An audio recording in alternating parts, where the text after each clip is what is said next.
Vamos falar de inteligência artificial com realidade, né? Em todos os lugares, nas salas de aula também. E o Brasil agora tem um novo marco para regulamentar essa tecnologia. Assunto para o colunista Arthur Igreja.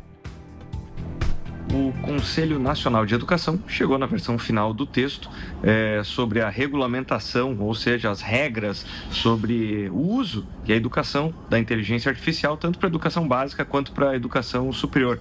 Lembrando que esse texto ele passou por uma influência, né, ou seja, por correções propostas pelo Ministério da Educação, agora passa por uma consulta pública, uma consulta aberta, até chegar à homologação por parte do Ministro da Educação.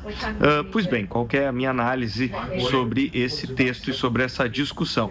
Ela é extremamente completa, ela fala sobre etapas na educação básica. Aqui estamos falando basicamente de crianças e adolescentes para que ganhem consciência sobre os potenciais de inteligência artificial, para que tenham a capacidade de interpretar conteúdo falso, para tentar entender quais são as possibilidades, os pontos fortes, os pontos fracos da inteligência artificial, e aí caberia então ao ensino superior muito mais um caráter de produtividade, um caráter de aplicação prática, dependendo da trilha, ou seja, da profissão que a pessoa está se capacitando, ou seja, para crianças e adolescentes, o discernimento, o versionamento, aquilo que se chama de literacy, né? Ou seja, ganhar o conhecimento prático, o conhecimento teórico sobre a tecnologia, e aqui vale um paralelo, é como se nós voltássemos lá nos anos 80 e anos 90, quando pela primeira vez as crianças começaram a ganhar capacitação naquilo que se chamava à época de informática, né? Ou seja,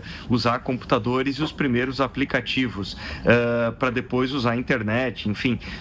E no ensino superior nós teríamos então esse uso mais direcionado, né? Como fazer um uso ético, e também o texto fala sobre perigos, né? Sobre ferramentas que devem ser usadas ou com cautela ou não usadas pela IA. Agora, sendo muito prático, qual que é a minha preocupação? Nós não temos aqui um plano prático, então parece que no campo das ideias nós chegamos num arcabouço que está muito perto do ideal, sinceramente aborda muitos dos impactos e potenciais impactos da IA, mas como sempre, quando o assunto é Brasil, a pergunta que fica é: e o que vai acontecer na prática? Quais são as ferramentas? Qual é a estratégia? Como nós vamos mensurar os resultados? Quais serão os investimentos? Como os professores serão capacitados? Que tipo de acesso que os alunos terão? Então, a minha expectativa é que não fique simplesmente numa carta de boas intenções, porque, volto a afirmar, o texto é extremamente completo, ele trata de uma série de tópicos que são absolutamente fundamentais para qualquer sociedade, mas talvez seja algo que não esteja preparado para essa etapa, mas a pergunta que fica é: como isso será feito e como isso será mensurado?